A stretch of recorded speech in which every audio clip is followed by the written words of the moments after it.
আসসালামু আলাইকুম রহমতুল্লাহি ওবরকাতুহু।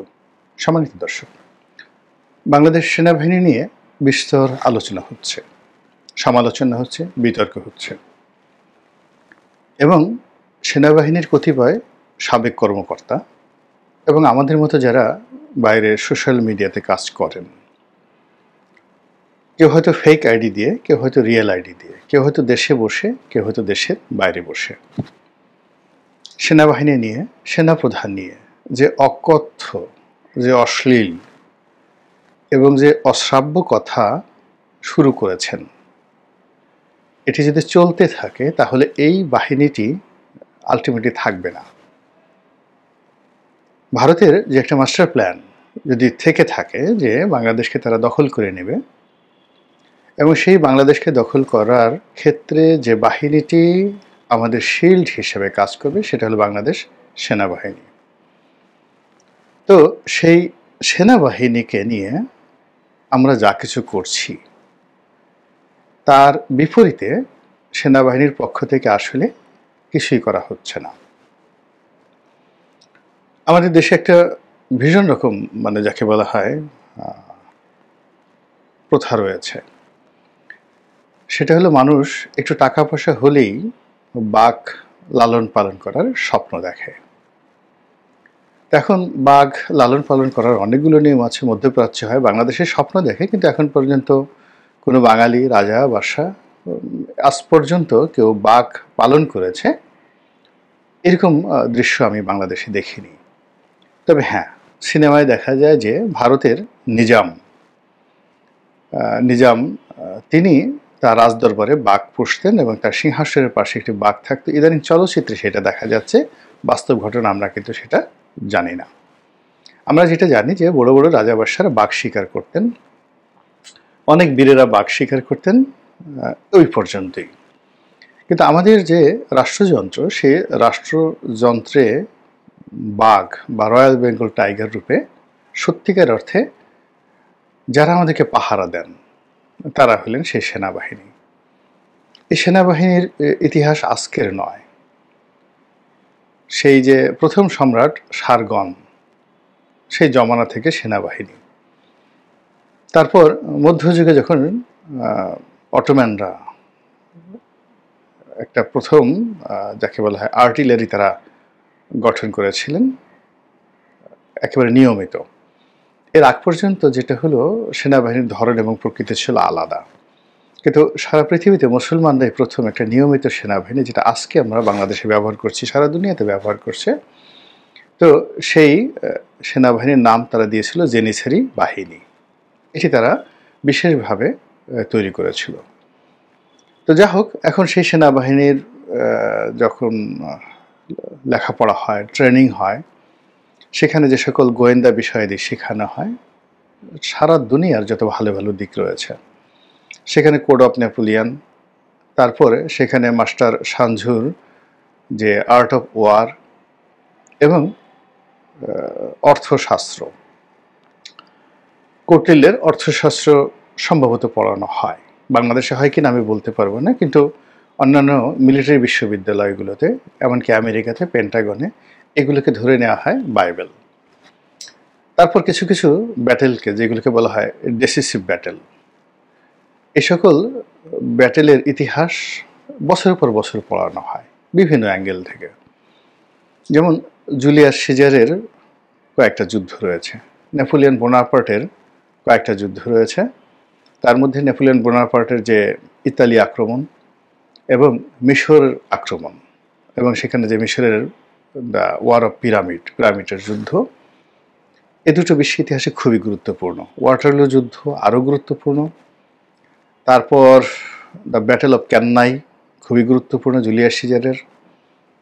এরপর প্রাচীন বীর নেপোলিয়নের অনেক আগের আর আলেকজান্ডারের কিছু পরের, সেটা হলো হানিবল। তার বেশ কয়েকটা যুদ্ধ, বিশেষ করে তার ইটালি আক্রমণ এবং স্পেন জয়, এটাকে বিশ্বের মিলিটারি ইতিহাসে একটা মাইল ফলক মনে করা হয়। তো এভাবে বিশ্বের বিভিন্ন দেশের সামরিক বিদ্যালয়, মহাবিদ্যালয় এবং বিশ্ববিদ্যালয়, সেখানে নিয়মিতভাবে এই জিনিসগুলো নিয়ে একেবারে সেকেন্ড লেফটেন্যান্ট থেকে শুরু করে সর্বোচ্চ পর্যায় পর্যন্ত ক্রমাগত এগুলোর উপরই তাদেরকে পড়ানো হয়। শারীরিক যোগ্যতা, ফিটনেস এটা একটা পার্ট। তবে মিলিটারির যে কৌশলগত যে দিক, এটির সেটা হলো তার যে মিলিটারি জিনিয়াসনেস, যুদ্ধ কৌশল প্রণয়নের যে সক্ষমতা, চিন্তা, হৃদয় এবং মন, এ দুটোকে আলোকিত করাটাই আসলে একটা সামরিক বিশ্ববিদ্যালয়ের মানে অন্যতম গোল থাকে। তারপর যেটা থাকে হলো তার মধ্যে নেতৃত্বের প্রতিভা জাগানো, কৌশল জাগানো, এবং সবচেয়ে বড় ব্যাপার হলো যিনি জেনারেল হবেন তার দরকার হবে কূটকৌশল, কূটনীতি, গোয়েন্দাগিরি। এবং সেই গোয়েন্দাগিরির মধ্যেই সবচেয়ে মহার্ঘ যে মন্ত্র রয়েছে সেটা হলো আমাদের ভারতবর্ষের মৌর্য সাম্রাজ্যের প্রতিষ্ঠাতা চন্দ্রগুপ্ত মৌর্যের যে প্রধানমন্ত্রী চাণক্য ওরফে বিষ্ণুগুপ্ত ওরফে কৌটিল্য, তার যে লেখা অর্থশাস্ত্র। তো সেই অর্থশাস্ত্রে সেনাবাহিনীর জন্য, রাজার জন্য, সেনাপতির জন্য একটা আলাদা বিভাগ আছে। সেখানে সেনাবাহিনীর কর্মকর্তারা তাদের যে ঐতিহ্য, তাদেরকে যেন লোকজন সমীহ করে, ভয় পায়, এই জন্য কতগুলো কর্মকৌশলের কথা সেখানে বলা হয়েছে। আমাদের দেশের সেনাবাহিনীর বা সেনাবাহিনীর কর্তারা এই বিষয়গুলো পড়েছেন অথবা ভুলে গেছেন, অথবা পড়েছেন ভুলেননি, কিন্তু এগুলো প্রয়োগ করতে তারা সাহসী হচ্ছেন না। তারা রাস্তাঘাটে এই গত 7-8 মাসে যেভাবে অপদস্থ হয়েছেন, যেভাবে অপমানিত হয়েছেন, অনেকে বাংলাদেশের সামরিক শাসনের কথা বলেন। আমার কাছে মনে হচ্ছে যে এরকম অবদমিত মন নিয়ে, অপমানিত শরীর নিয়ে অত্যাচার করা সম্ভব, জুলুম করা সম্ভব, কিন্তু শাসন করা সম্ভব নয়। শাসন করার জন্য একটা প্রশান্ত চিত্ত দরকার আছে, যেটি সাবেক সরকারের ছিল না। এমনকি আমাদের কারোরই মধ্যে সেটা ছিল না। শুধুমাত্র 2 জনের মোটামুটি একটা প্রশান্ত আত্মা ছিল, সেটা হলো জিয়াউর রহমান সাহেবের আর এরশাদ সাহেবের। ফলে তাদের জমানাতে শত শত বিতর্ক থাকা সত্ত্বেও আমরা একটা চমৎকার রাষ্ট্রীয় বিধি ব্যবস্থা, প্রশাসন যন্ত্র আমরা পেয়েছিলাম। আর অন্যান্য যারা এসেছেন, হতাশা ছিল, জুলুম ছিল, নির্যাতন ছিল মনের মধ্যে, প্রতিহিংসা ছিল, তারপর অশিক্ষা ছিল, কুশিক্ষা ছিল, নানা রকম অসঙ্গতি ছিল, পরিবেশ পরিস্থিতি প্রতিকূল ছিল। ফলে তারা কোনো লিগেসি তৈরি করতে পারেনি।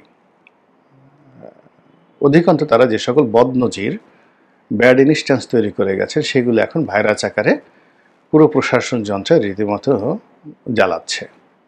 তো যেটা বলছিলাম যে সেনাবাহিনীকে নিয়ে যদি আমাদেরকে কাজ করতে হয়, তাহলে তাদের শরীর ঠিক রাখতে হবে, মন ঠিক রাখতে হবে, মস্তিষ্ক ঠিক রাখতে হবে, এবং তাদের যে অহংকারের জায়গা, অহমিকার জায়গা, গর্বের যে জায়গা, সেই জায়গাগুলো সেই জায়গাতে আঘাত করা যাবে না।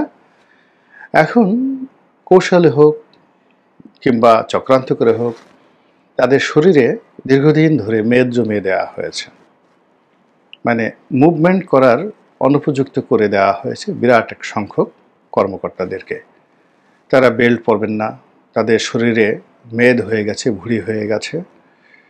3 বেলা তাদেরকে খাবার দেওয়া হয়েছে। তাদেরকে অস্ত্র ট্রেনিংয়ের পরিবর্তে দামি গাড়ি, দামি বাড়ি, ব্যবসা বাণিজ্য, বড় বড় পোর্টফোলিও, বিদেশে ঘন ঘন বিদেশ যাত্রার সুযোগ সুবিধা, এবং রিটায়ার্ড করার পরে বা আগে ব্যবসা বাণিজ্য দিয়ে তাদের যে সামরিক চরিত্র, এটাকে রীতিমতো তছনছ করে দেওয়া হয়েছে। এর ফলে সেই যে 2009 থেকে, না আরও আগের থেকে, আপনি ধরুন 2001 থেকেই কিন্তু এই অধঃপতনটা হয়ে আসছে। কে কার আত্মীয়, তারপর কার সঙ্গে কোন ভবনের ভালো যোগাযোগ রয়েছে, বঙ্গভবন, গণভবন, আরও অনেক ভবন, সরকারি বেসরকারি ভবনের যোগাযোগ রয়েছে। এইগুলোকে যাকে বলা হয় পদোন্নতির প্রধান উপকরণ মনে করা হতো। আমি যখন সংসদ সদস্য হলাম, আমি অবাক হয়ে গেলাম যে ব্রিগেডিয়ার পদমর্যাদার অনেক কর্মকর্তা, আমার মতো একেবারে নবীন সে 2009 সালে, যারা একটা প্রমোশনের জন্য আমার কাছে এসেছেন, আমি এগুলো কল্পনাই করতে পারি না। তাহলে বুঝেন যে সেনাবাহিনীর মধ্যে রাজনীতিকরণটা ২০০৯ সনে শুরু হয়নি বা তারপরে শুরু হয়নি। আগের থেকে শুরু হয়েছিল। ফলে ২০০৯ সনে আমার মতো লোক, শুধু আমার আসলে ওরকম কোনো যোগ্যতাই ছিল না। অনেকে যেটা জানতো যে আমার সঙ্গে হয়তো কারো ভালো সম্পর্ক থাকতে পারে এবং সেই সম্ভাবনাকে কাজে লাগিয়ে শিক্ষক বলেন, সামরিক কর্তা বলেন, জুডিশিয়াল কর্তা বলেন, মানে আসেনি আমার কাছে এরকম খুব অল্প লোক রয়েছেন এবং সেগুলো অনেক বড় মানুষ।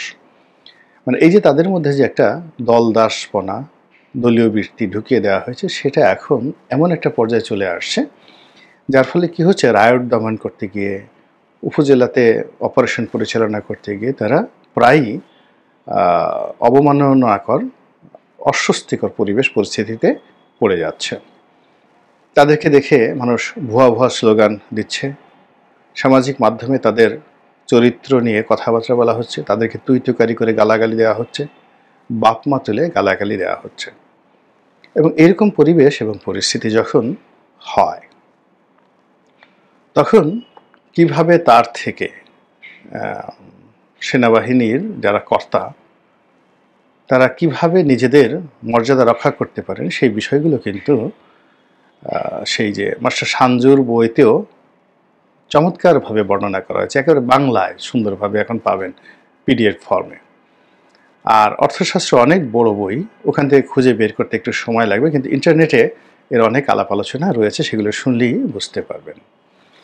এখানে যেমন দেখা গেল একটা মব হয়, মব হওয়ার পরে সেখানে পালের গোদা থাকে। তো যখন এরকম একটা ঘটনা ঘটে, চাণক্য যে কাজটা করে সে হলো পালের গোদাকে টার্গেট করে এবং পালের গোদাকে টার্গেট করে তাকে শক্তিশালী করে, প্রকাশ্যে তাকে শক্তিশালী করে। আর পেছনে যেটা করে, তার যে প্রিয়জন রয়েছে, দুর্বল জায়গা রয়েছে, সেই দুর্বল জায়গাতে মারাত্মক আক্রমণ করে। একবার এক ব্যবসায়ী বলেছিলেন যে তার একটা ব্যবসা হচ্ছিল আমেরিকান একটা ইহুদির সঙ্গে। তো আমেরিকান ইহুদি তাকে বলল যে তোমরা বেঙ্গলি মুসলিম, তোমাদের সঙ্গে কারো যখন বিরোধ তৈরি হয় তখন তোমরা ঘুষি মারো, তারপর নাক ফাটিয়ে দাও, রক্ত পড়ে যায়, কাজের কাজ কিছু হয় না, মধ্যখানে ক্রিমিনাল কেসে পড়ে যাও। আর দ্য আমেরিকান জিউস, আমরা আর কিছু করি না, আমরা তোমার বল মানে তোমার যে বিসি দুটো আছে সেই বিসি দুটো আচ্ছা মতো চেপে ধরি। সেই বিসি দুটো চেপে ধরার সঙ্গে হাত উঁচু করে আত্মসমর্পণ করা ছাড়া তোমাদের আর কোনো উপায় থাকে না। তো এরপর তিনি আরও একটি বাজে শব্দ উচ্চারণ করে সেই ভদ্রলোককে একদম সোজা করে ফেলেছিলেন। তো এই বিষয়গুলো তো আজকে আমেরিকানরা বলছে বা আমরা আলোচনা করছি, কিন্তু এগুলো আজ থেকে ২৪০০ বছর আগে চাণক্য কিন্তু এই বিষয়গুলো বলে গেছে। এখন আমাকে হয়তো আপনি ধরতে পারলেন না, কিন্তু আমার এমন জায়গাতে ধরলেন, এমন লোককে ধরলেন, এমন প্রিয়জনকে, আপনজনকে আপনি নিয়ে গেলেন, সেক্ষেত্রে আসলে আমার মানে বলতে গেলে কিছুই করার থাকবে না, অসহায় হয়ে যাব, কান্নাকাটি করা ছাড়া কোনো উপায় থাকবে না। এই যে চাণক্যর যে নীতি, সেই চাণক্যর নীতিতে চাণক্যের গোয়েন্দা বাহিনীতে সবচেয়ে যে সিনিয়র একটা গ্রুপ ছিল, যাদের কাজ ছিল এক্সট্রিম পর্যায়ে এমন কিছু করা যেটা আমি এই ভিডিওতে বলতে পারছি না। এটি লিখিত, অর্থশাস্ত্রে লিখিত রয়েছে। তো সেনাবাহিনীর সদস্যরা সেই জিনিসগুলো অবশ্যই পড়েছেন বা জেনেছেন, সিনিয়র কর্মকর্তা, তাদের মধ্যে অনেক লেখাপড়া জানা লোক রয়েছে। আমার একটা বক্তব্য হলো যে এভাবে আসলে চলতে পারে না। এত ভয়, সেনাবাহিনীর চারিদিকে মিছিল করা যাবে না, মিটিং করা যাবে না। আরে কে ওখানে মিটিং করতে যাবে? এত সাহস কার? এটা নিয়ে বিবৃতি দেওয়ার কি আছে? সেনাবাহিনীকে ভুয়া করে গালাগালি করবে, আশ্চর্য ব্যাপার। একবার করতে পারে, দ্বিতীয়বার কেন হবে? সেনাবাহিনীর গাড়ি ভেঙে ফেলবে। তারপরে সেনা প্রধান যিনি রয়েছেন তিনি সহ মেজর জেনারেল, লেফটেন্যান্ট জেনারেল পদমর্যাদার লোকজনগুলোকে রাস্তার টোকাই মোকাই যে সমস্ত লোকজন রয়েছে তারা বাপ মা তুই-তুকারি করে গালাগালি করবে, আর সেনাবাহিনী বসে ফিডার চুষবে এবং চিন্তা করবে দেখে আর কটা গালি দিতে পারে, আর কতটুকু লাভ দিতে পারে। এটা আসলে ঠিক না। এভাবে যদি চলতে থাকে আলটিমেটলি এই বাহিনীটার অস্তিত্ব বিলুপ্ত হওয়ার সম্ভাবনা বেশি। আল্লাহ আমাদের সবাইকে হেদায়েত দান করুন এবং হেফাজত করুন। আসসালামু আলাইকুম ওয়া রাহমাতুল্লাহি ওয়া বারাকাতুহু।